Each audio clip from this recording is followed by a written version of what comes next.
नमो अरिहन्ताणं नमो सिद्धाणं नमो आयरीयाणं नमो वज्झायाणं नमो लोये सौवसाहूणम्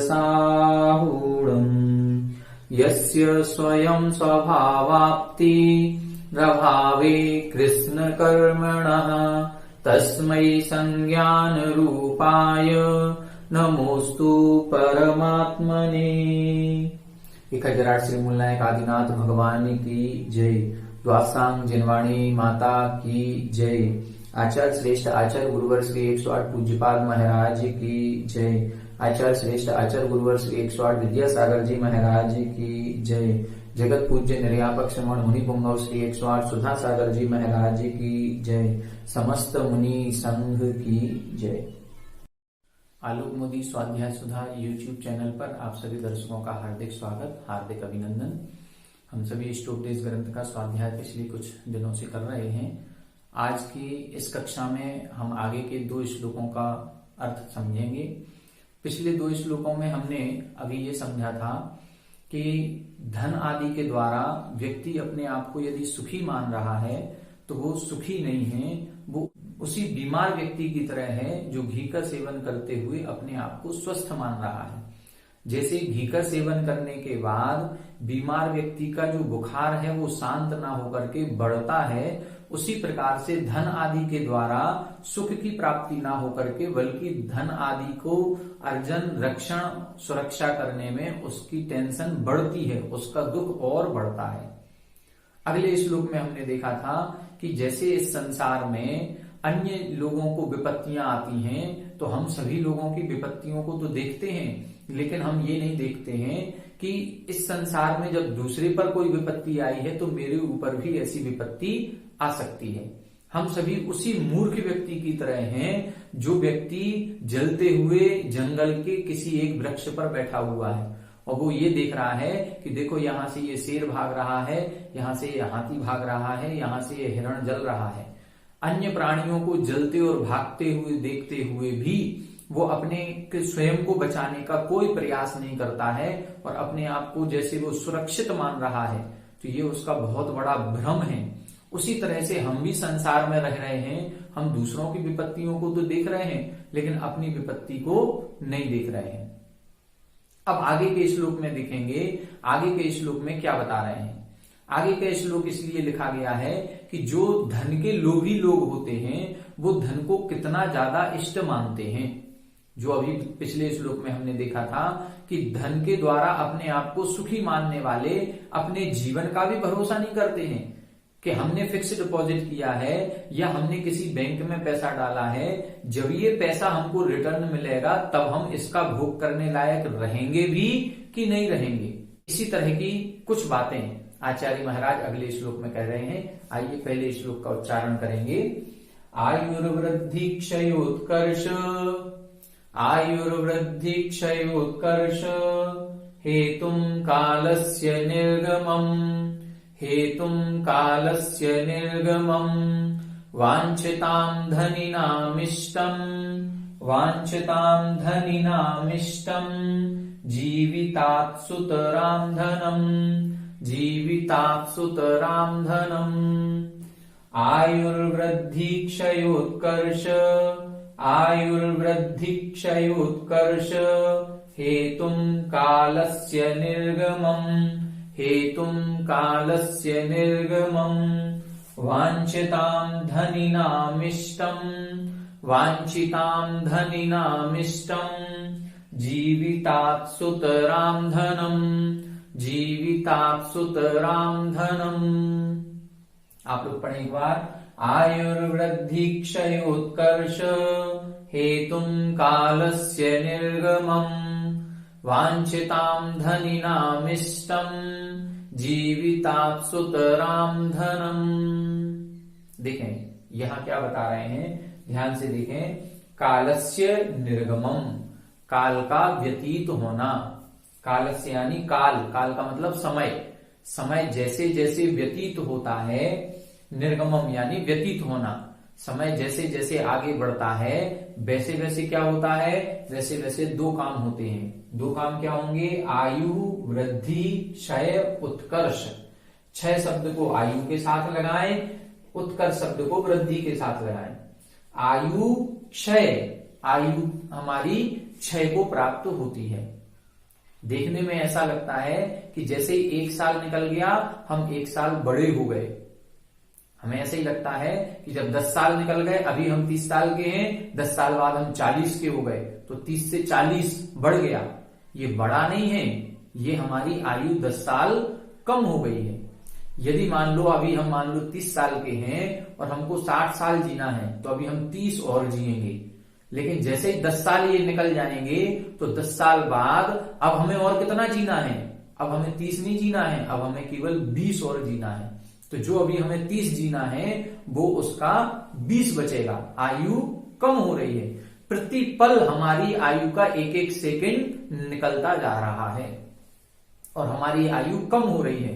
तो जैसे जैसे समय बीतता है ये कालस्य निर्गमम हेतु, ये कारण है। किसमें कारण है, आयु के क्षय में कारण है, आयु के क्षय में कारण है। और क्या है, वृद्धि उत्कर्ष। वृद्धि का मतलब है यहां पर धन संपत्ति। जो हमारी धन संपत्ति होती है उस धन संपत्ति के उत्कर्ष में कारण है। उत्कर्ष यानी उसकी बढ़ोतरी में उसकी वृद्धि होगी।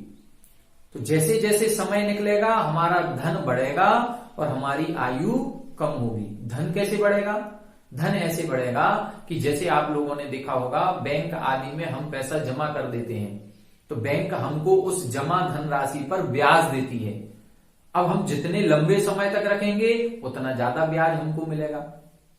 तो उसमें यही कहा है कि पहले आपने देखा होगा 5 साल में डबल हो जाता था, अब लगभग 8 या 9 साल में हमारा पैसा डबल हो रहा है। तो ये जो 9 साल निकलेंगे, आज हमारे पास मान लो 10 लाख रुपए हैं और ये 10 लाख रुपए को हम फिक्स डिपॉजिट कर देते हैं 9 साल 10 साल के लिए, तो 10 साल बाद वो 10 लाख का कितना मिलेगा हमको, 20 लाख रुपए। तो इन 10 साल में हमारी आयु जो थी वो जो अभी हमें 30 साल जीना था वो तो 30 का 20 रह गई और पैसा हमारा 10 का 20 हो गया। तो पैसा बढ़ गया, आयु कम हो गई। और समय जैसे ही निकला, केवल 10 साल निकले हैं, 10 साल में हमारी आयु 10 साल कम हो गई और हमारा पैसा जितना था उससे डबल हो गया। तो कालस्य निर्गमम, काल का व्यतीत होना कारण है। किसमें कारण है, आयु के क्षय में कारण है और धन संपत्ति की वृद्धि में कारण होता है। अब क्या करना है हमको, अब हम लोगों में से 2 प्रकार के जीव होंगे। एक जीव तो ऐसे होंगे जो धन को इष्ट मानते हैं, जो लोभी व्यक्ति हैं, वो ये कहते हैं कि धन बढ़ना चाहिए, हमारा पैसा बढ़ना चाहिए, भले उम्र कम हो जाए तो हो जाए। लेकिन कुछ दूसरे प्रकार के व्यक्ति होते हैं, वो कहते हैं आगे पता नहीं हमारे भविष्य में क्या होगा, हम 10 साल जिएंगे भी कि नहीं जिएंगे, 10 साल बाद हमारे शरीर की स्थिति कैसी रहेगी, हम किसी भी उस धन संपत्ति से कोई भोग सामग्री का भोग करने लायक रहेंगे कि नहीं रहेंगे। तो आज ही उस धन संपत्ति का भोग किया जाए, या तो भोग करें या दान में दें, उसको जोड़ने से कोई मतलब नहीं है। तो दोनों प्रकार की सोच। तो यहां जो लोभी व्यक्ति की बात कर रहे हैं, वांछिताम धनिनाम इष्टम, जो धनिनाम, जो धनी व्यक्ति हैं, जो धन को इष्ट मानने वाले हैं, धन को चाहने वाले व्यक्ति हैं, ऐसे धन को चाहने वाले व्यक्ति जीवितात, अपने जीवन से, सुतराम यानी अधिक, धनम इष्टम, धन को इष्ट मानते हैं। मतलब कौन, धनिनाम वांछताम, जो धन को चाहने वाले व्यक्ति है, मतलब जो लोभी व्यक्ति होता है, वो लोभी व्यक्ति अपने जीवन से अधिक धन को इष्ट मानता है। वो ये कहता है हमारे 10 साल कम हो जाएं तो हो जाएं, हम उस समय भोगने लायक रहें या ना रहें, हमें इससे मतलब नहीं, हमारा पैसा बढ़ना चाहिए। तो जो धन को चाहने वाले व्यक्ति हैं वो अपने जीवितात, जीवितात का मतलब जीवन से अधिक, धन को इष्ट मानते हैं। वो ये सोचते हैं पैसा बढ़ना चाहिए चाहे कुछ भी हो। हमने कई लोगों को देखा जो बूढ़े पुराने लोग हैं, आज भी साहूकारी कर रहे हैं, आज भी बैंक के चक्कर लगा रहे हैं, जिनके मतलब 70-70, 80-80 साल के भी हो गए हैं, जिनकी आयु का कोई भरोसा नहीं कि अब आगे क्या होने वाला है। कितने साल ये जिएंगे, लेकिन अभी भी धन के ऊपर इतना कंट्रोल और इतना नियंत्रण उनका है कि हमारा धन बढ़ना चाहिए। और वो भी अभी भी 10-10, 20-20 लाख रुपए की साहूकारी करते हैं, लोगों को ब्याज पर दे रहे हैं। तो जो ब्याज पे ले जा रहा है वो तो उपभोग कर रहा है, और हम ब्याज की चाहत में उस पैसे का दुरुपयोग ही हो रहा है और कुछ नहीं हो रहा है। उसका भोग नहीं हो रहा है तो दुरुपयोग ही कहलाएगा। जब उसका दान नहीं हो रहा है, भोग नहीं हो रहा है, तो क्या होगा, वो नाश ही उसका होने वाला है। तो ये सारी चीजें सर अपन को समझनी है। कालस्य निर्गमम यानी समय का व्यतीत होना, समय का व्यतीत होना, हेतुम यानी कारण है। किसमें कारण है, आयु क्षय वृद्धि उत्कर्ष, आयु के क्षय में और धन संपत्ति की वृद्धि में कारण होता है। जैसे समय निकलेगा वैसे वैसे हमारी आयु कम होगी और हमारी धन संपत्ति बढ़ेगी। आजकल तो बीमा होने लगे हैं। बीमा में क्या होता है, बीमा में ये हो रहा है कि हमारे मरण का, हमारी मृत्यु का पैसा हमको मिलेगा। किसको मिलेगा, हमारे परिवारजन को। तो हम लोग अपनी मृत्यु का ही सौदा करने लगे। आज हम उसका प्रीमियम भर रहे हैं, हजारों रुपए का प्रीमियम भरा जा रहा है। क्यों भरा जा रहा है, कि हमारे मरने के बाद हमें पैसा मिलेगा। क्या काम का वो, इससे अच्छा है कि वो ही प्रीमियम को, देखो दो तरह का इन्वेस्टमेंट है। एक तो संसार का इन्वेस्टमेंट है, जहां हमने 25,000 30,000 की एक किस्त भरी साल भर की और हमारा 1 करोड़ का बीमा हो गया।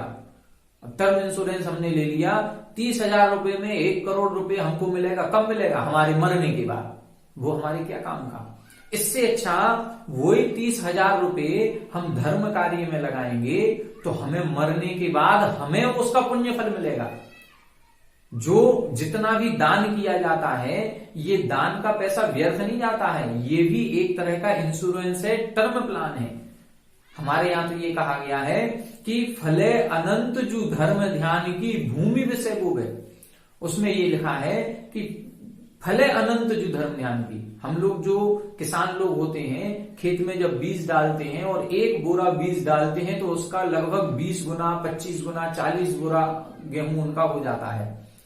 तो यहां तो एक दाने के 40 दाने हो रहे हैं, 1 बोरे के 40 बोरे हो रहे हैं, केवल 40 गुना। हमने जो बैंक में पैसा रखा है वो 10 साल बाद केवल 2 गुना हो रहा है। लेकिन जो पैसा हम दान में दे रहे हैं, चाहे भले वो मंदिर में दान में दें, चाहे आहार दान आदि में दें, चाहे औषधि दान में दें, चाहे ज्ञान दान में दें, जो भी पैसा हमने सदुपयोग में लगाया है, फले अनंत, उसका अनंत गुना प्रतिफल हमको मिलता है। आज यदि हम यहाँ पर कहीं श्री जी को सिंहासन दान कर रहे हैं या उच्चासन प्रदान कर रहे हैं, सिंहासन पर अष्टप्रातिहारियों का दान कर रहे हैं, तो निश्चित रूप से मान के चलो हमें भी अगले भव में जब यहां से हमारा मरण होगा तो हमें भी इंद्र जैसी विभूति प्राप्त होगी। लेकिन हम उस तरफ नहीं सोच रहे हैं। हम लोग उस तरफ ना सोच करके हम बीमा कराने में लगे हैं कि हम यहां पर 30,000 रुपए साल का दे रहे हैं। यदि यही कहा जाए 30,000 रुपए साल आप मंदिर में दीजिए, रोज 100 रुपए आप मंदिर में बिना पैसे के, बिना दान के अभिषेक मत कीजिए, तो वहां पर हम 100 रुपए रोज के नहीं दे पाएंगे। अरे कितना, उतना ही पड़ेगा लगभग। लेकिन फिर भी हमारा जो विवेक बुद्धि है ये पैसे की तरफ जा रही है। हम लोग बीमा आदि कराते हो। बीमा का फायदा किसको मिलता है, हमारे परिवारजनों को, हमको नहीं मिलना। हमारा तो मरण हो जाएगा, उसके बाद वो पैसा मिलेगा। और इसी कारण से कई तो जो घरों में या कई मोहल्लों में या अपने समाज में कुछ हत्याएं हो रही हैं, मर्डर हो रहे हैं, वो इसी बीमा की राशि के लिए हो रहे हैं। अब ऐसे नॉर्मल तो नहीं देखा है, लेकिन फिर भी कुछ मूवी वगैरह आई हुई हैं। उस मूवी में हमने एक में देखा कि उसमें किसी का बीमा है 100 करोड़ रुपए का, तो लोगों ने उसको ही मार दिया, क्योंकि नॉमिनी कौन है, जो नॉमिनी है उसको 100 करोड़ रुपए मिल जाएगा। हमारी जान की कीमत 100 करोड़ रुपए है, तो आज धन के लोभी व्यक्ति अपने ही व्यक्ति को मरवा देते हैं। कितनी विडंबना है ये। और हम लोग वो बीमा कर रहे हैं। क्यों कर रहे हैं, आवश्यकता ही नहीं है। एक छोटा सा उदाहरण आपको सुनाते हैं कि एक बार क्या हुआ, एक छोटी सी फैमिली थी, एक मियां बीवी थे, दोनों पति पत्नी, और उनके 2 बच्चे पिकनिक मनाने गए। पिकनिक मनाने गए तो पिकनिक मनाते समय वहीं पर एक नदी भी थी। उस नदी में उनके पिताजी का मन हो गया कि चलो हम थोड़ा सा स्विमिंग करके आए। तो पिताजी जाने लगे। अब पिताजी जब गए उधर तो पीछे से बच्चे जो थे उन बच्चों का भी मन हुआ कि हम भी थोड़ा सा तैर के आए। तो जैसे पिताजी आगे आगे गए, बच्चे अभी किनारे पर कर रहे थे थोड़ा सा। अब उन जैसे ही बच्चे थोड़े से आगे जाने लगे तो माँ ने आवाज लगाई, बेटा दूर मत जाना, यहीं रहना, दूर मत जाना। तो उस बेटे ने कहा, अरे पापा भी तो गए हैं, हमें भी जाने दो। तो बोले उनको जाने दो, उनका तो बीमा है। कितनी बड़ी बात कह दी, उनको जाने दो, उनका तो बीमा है, तुम मत जाओ, तुम्हारा कुछ भी नहीं है। यदि वो चले जाएंगे तो कोई बात नहीं, कम से कम उनका पैसा तो मिलेगा।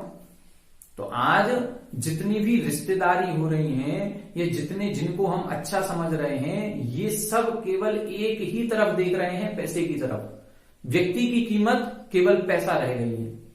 तो ये लोभी व्यक्ति की इधर पहचान बता रहे हैं, वो भी अपने जीवन से अधिक पैसे को महत्व दे रहा है। हम लोग भी यदि ये कहा जाए कि सुबह 4 बजे से उठ करके और कहीं आपको फैक्ट्री पर जाना है, और यदि आप 4 बजे से आकर के करेंगे काम, या रात की शिफ्ट में रात को 12 बजे से 5 बजे तक काम करेंगे, एक्स्ट्रा पैसा आपको मिलेगा, डबल पैसा मिलेगा। तो हम डबल पैसे की चाहत में रात को 12 बजे से सुबह 5 बजे तक भी काम करने को तैयार है। नॉर्मल कहा जाए कि सुबह ब्रह्म मुहूर्त में उठ करके सामायिक की जाए तो कभी नहीं उठेंगे। हमारा शरीर कितना भी कमजोर हो रहा हो, लेकिन यदि पैसे की चाहत होगी तो हम कमजोरी में भी काम करने लग जाते हैं। हम अपने शरीर से अधिक, अपने जीवन से अधिक पैसे को महत्व दे रहे हैं, यही गलत हो रहा है। तो यहां क्या बताया है कि हेतुम कालस्य निर्गमम, काल का व्यतीत होना आयु क्षय, आयु के क्षय में कारण है और धन संपत्ति की वृद्धि में कारण है। फिर भी जो लोभी व्यक्ति हैं, धनिनाम वांछताम, जो धन को चाहने वाले व्यक्ति हैं, जिनको धन अधिक प्रिय है, वो क्या कर रहे हैं, जीवितात सुतराम धनम, अपने जीवन से अधिक धन को इष्ट मान रहे हैं। ठीक है, तो यहां लोभी व्यक्ति की इधर इन्होंने पहचान बताई। अब कहीं कोई प्रश्न कर सकता है कि हम पैसा इसलिए थोड़ी कमा रहे हैं कि हमें भोग करना है, हम तो दान करने के लिए ही कमा रहे हैं। आजकल के पंच कल्याणक होते हैं, या आजकल कोई मंदिरों में बोलियां लगती हैं, हमारे पास पैसा नहीं होगा तो हम बोलियां कैसे लेंगे? तो हमें बोलियों के लिए भी तो पैसा रखना है, बचाना है। अब हमारे नगर में यदि मान लो 2 साल बाद पंच कल्याणक होना है तो हमें उसमें बोली लेना है, तो पैसा कहां से आएगा उस समय? हम आज से बचाएंगे, आज से कमाएंगे ज्यादा, तभी तो हम बोली ले पाएंगे, तभी तो हम धर्म कार्य कर पाएंगे। तो ऐसी विचारधारा के लिए अब आचार्य अगला श्लोक लिख रहे हैं कि हमें किस तरह के विचार रखने चाहिए। क्या दान देने के लिए धन कमाना चाहिए या नहीं कमाना चाहिए? आइए अगला श्लोक देखिए। इस श्लोक को पहले उच्चारण कर लेते हैं, फिर अपन इसके बारे में समझते हैं। त्यागाय श्रेयसे वित्त, त्यागाय श्रेयसे वित्त, मवित्तः संचिनोति यः, मवित्तः संचिनोति यः, त्यागाय श्रेयसे वित्त, त्यागाय श्रेयसे वित्त, मवित्तः संचिनोति यः, मवित्तः संचिनोति यः, स्वशरीरं सपंकेन, स्वशरीरं सपंकेन स्नास्यामीति विलिम्पति, स्नास्यामीति विलिम्पति। फिर से देखें, त्यागाय श्रेयसे वित्त, त्यागाय श्रेयसे वित्त, मवित्तः संचिनोति यः, मवित्तः संचिनोति यः, स्वशरीरं सपंकेन, स्वशरीरं सपंकेन स्नास्यामीति विलिम्पति, स्नास्यामीति विलिम्पति। आप लोग पढ़ें एक बार। त्यागाय श्रेयसे वित्त, मवित्तः संचिनोति यः, स्वशरीरं सपंकेन स्नास्यामीति विलिम्पति। देखें यहां बता रहे हैं, यह यानी जो, अवित्तः मां ऊपर चला जाएगा, यहां से निकलेगा अवित्तः, वित्त यानी होता है धन, और अवित्तः यानी जिसके पास धन संपत्ति नहीं है, गरीब व्यक्ति। यह अवित्तः जो गरीब या निर्धन व्यक्ति त्यागाय श्रेयसे, त्याग करने के लिए या दान देने के लिए वित्तम, मां ऊपर पहुंच जाएगा, वित्तम संचिनोति, वित्त यानी धन को संचिनोति संग्रह करता है। क्या बता रहे हैं, यह अवित्तः, जो निर्धन व्यक्ति दान आदि देने के लिए त्याग करने के निमित्त से वित्तम संचिनोति, धन संपत्ति को एकत्रित कर रहा है, वह कैसा है, सा पंकेन स्वशरीरम विलिम्पति, वह व्यक्ति अपने शरीर को पंकेन यानी कीचड़ से विलिम्पति लिम्पित करता है, कीचड़ से लेप रहा है अपने शरीर को, अपने ऊपर गंदगी डाल रहा है। क्यों डाल रहा है, क्योंकि स्नास्यामी, मैं नहाऊंगा, मैं नहाऊंगा, इसलिए अपने शरीर को गंदा कर रहा है। क्या मतलब ये हुआ कि जैसे हम सभी लोग नहाने जाते हैं, तो नहाने जाना है, हमें शुद्ध होना है, तो क्या उसके पहले हम अपने शरीर के ऊपर कोई गंदगी डालते हैं क्या? नहीं डालते, कभी नहीं डालेंगे। और यदि हम डाल रहे हैं तो हम मूर्ख व्यक्ति हैं, हम अज्ञानी हैं कि हम नहाने जाना है, इसलिए शुद्ध तो होना ही है। अब शुद्ध होने के लिए पहले अशुद्ध और हो जाओ और कीचड़ में नहा लो। नहीं, कोई नहीं करता ऐसे। कभी हमने घर में ऐसा देखा होगा कि घर में यदि हमें झाड़ू लगानी है तो पहले कचरा और फैला दो। झाड़ू तो लगनी है ना, झाड़ू लगनी है, जब झाड़ू लगेगी तो ये कचरा भी साफ हो जाएगा। ऐसा कभी नहीं होता। कपड़े हमें धोना है, कपड़े साफ करना है, तो क्या हम पहले कपड़ों को गंदा करते हैं? अपने आप हो जाते हैं गंदे, वो एक अलग बात है, लेकिन कपड़ा धोना है तो अब ये धुलना तो है ही, चलो इसी कपड़े से पोंछ देते हैं ये टेबल। कभी करते हैं क्या? कभी नहीं करते। तो इसी तरह से यहां बता रहे हैं कि यदि हम, जो कोई निर्धन व्यक्ति दान देने के लिए कोई वित्त या धन संपत्ति को संग्रहित करता है, कमाने जा रहा है, अर्जन कर रहा है, तो वो उसी व्यक्ति के समान है, उसी मूर्ख व्यक्ति के समान, जो कि नहाने जाऊंगा इसलिए अपने शरीर को कीचड़ से लिम्पित कर रहा है। मतलब भावार्थ इसका ये निकलता है कि जो दान दिया जाता है उस दान से हमें पुण्य कर्म का बंध कम होता है, हमारे पापों का प्रक्षालन होता है। दान से क्या होगा? दान से पुण्य कर्म का बंध ना होकर के पापों का प्रक्षालन होता है। अब हमें पापों का प्रक्षालन करना है तो क्या हम फिर पैसा कमाएंगे तो कमाने में पाप नहीं होगा? हम जितना पैसे को कमाएंगे उस कमाने में जो हमने आर्त ध्यान किया, रौद्र ध्यान किया, जो हमारी आरंभी हिंसा हुई, उद्योगी हिंसा हुई, उस हिंसा का पाप ज्यादा लगता है, और उस पैसे को हम दान करेंगे तो उस दान में पुण्य कम मिलेगा। तो हमारा खाता किस तरफ बढ़ेगा? हमारा खाता नेगेटिव हो रहा है, पॉजिटिव नहीं हो रहा है। हमारा खाता नेगेटिव की तरफ बढ़ेगा। हम यदि दान देने के लिए कमाएंगे तो नहीं, दान देने के लिए नहीं कमाना है। हमने जो कमाई की है, अब उस कमाई को शुद्ध करने के लिए दान दिया जाता है। जैसे सरकार होती है, सरकार क्या कहती है? आप पैसा कितना भी कमाओ, हमें उससे मतलब नहीं है। आप कैसे कमा रहे हो, हमें उस तरीके से भी मतलब नहीं है, लेकिन आप उस कमाई को हमारे सामने पूरा प्रकट करें, और यदि आप 30% के स्लैब में आ रहे हैं तो आप 30% टैक्स भरें। 20 कमाई शुद्ध हो गई, वो नंबर 1 की कमाई कहलाएगी। अब आपके पास करोड़ों रुपए क्यों ना हो, सरकार को इससे कोई मतलब नहीं। इसी तरह से हमारा धर्म कहता है, हमारा धर्म क्या कह रहा है कि आपने जो कमाई करी है, जो पैसा कमाया है दुकान पर, बिजनेस में, व्यापार में, जो भी आपने आरंभी उद्योगी हिंसा की है, जो भी पाप किया है, अब इस पाप का प्रक्षालन आपको करना है तो आप 25% दान कीजिए। अब यदि हम 25% दान करते हैं तो इस दान से पुण्य नहीं मिल रहा है, इस दान से जो हमने 75% और कमाया है उसके पापों का प्रक्षालन हो रहा है। अब यदि हमें पहले पापों का प्रक्षालन करेंगे, 75% को शुद्ध करने के लिए हमने 25% दान दिया। अब यदि हमें और एक्स्ट्रा पुण्य कमाना है तो हम जो 75% बची है उसमें से और दान करेंगे, उसमें से दान करेंगे तो फिर अब हम प्लस में आएंगे, अब हमारा पॉजिटिव रेट बढ़ेगा। लेकिन अभी तो हम क्या कर रहे हैं, हमें दान देना है इसलिए हम कमाने जा रहे हैं। नहीं, कमाना तो हमें अपने भोगों के लिए ही है, लेकिन उस कमाई में जो पाप हुआ है उस पाप के प्रक्षालन के लिए दान दिया जाता है।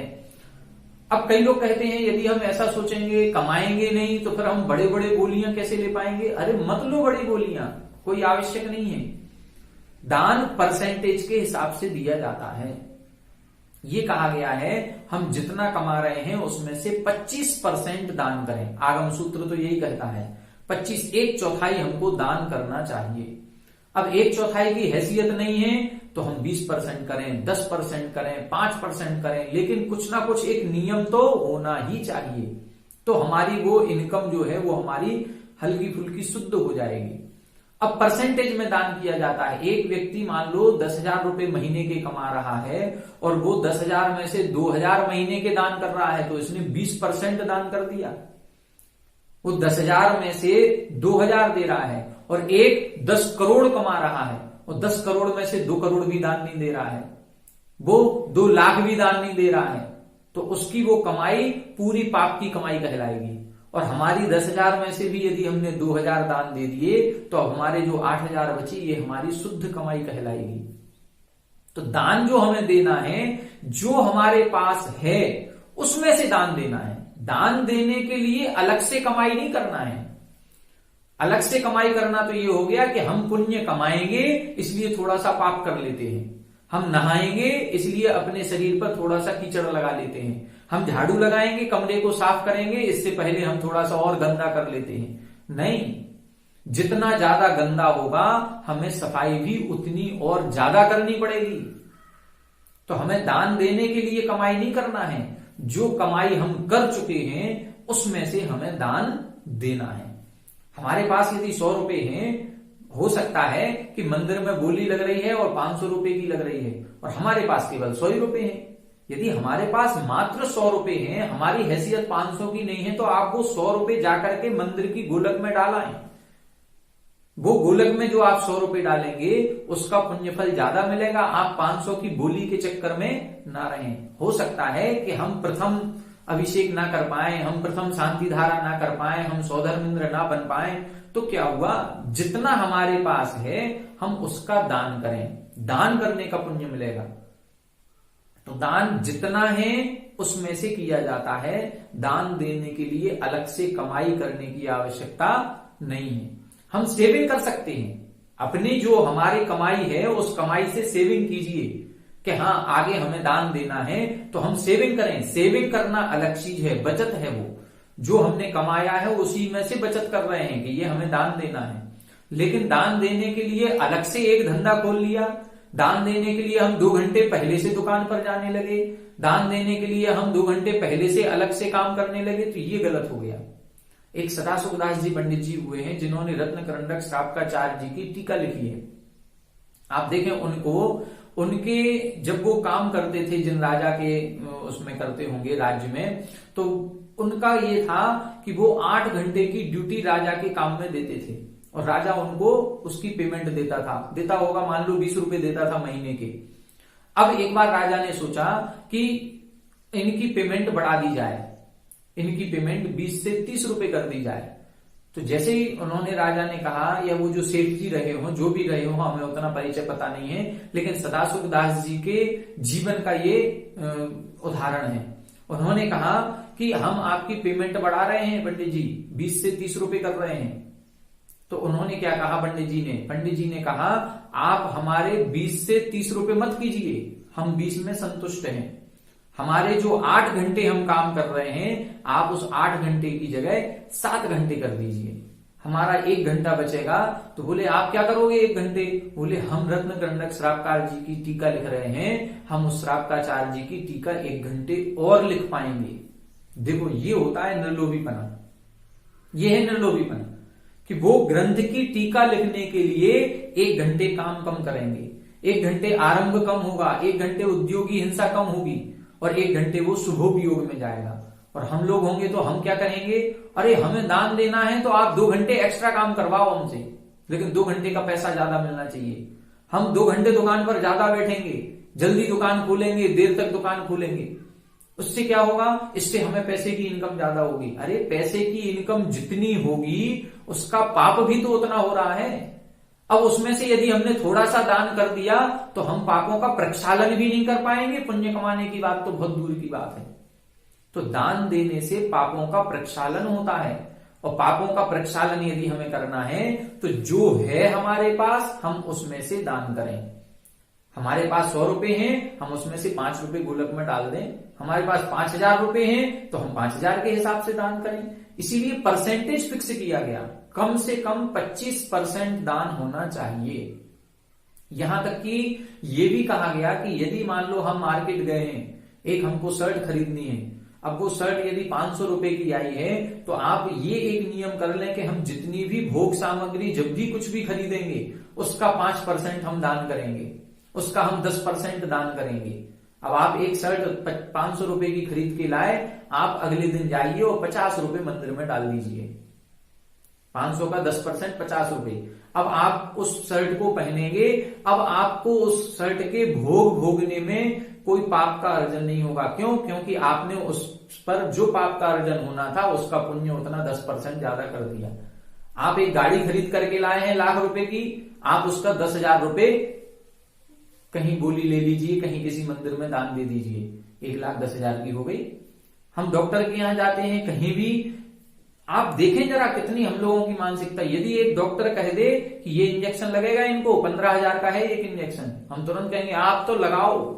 और यदि ये कह दिया जाए कि ये 15,000 की गोली करवा लो शांति धारा की, तो हम शांति धारा की गोली कराने से डरते हैं, नहीं नहीं नहीं उधर नहीं करेंगे। अरे नहीं, उधर भी करना है। हमने कई जगह समाज में देखा है, इस तरह की विचारधारा प्रचलित हो चुकी है कि यदि हमने कोई भोग सामग्री खरीदी है तो उसका 10% अगले दिन मंदिर में दान दिया जाता है।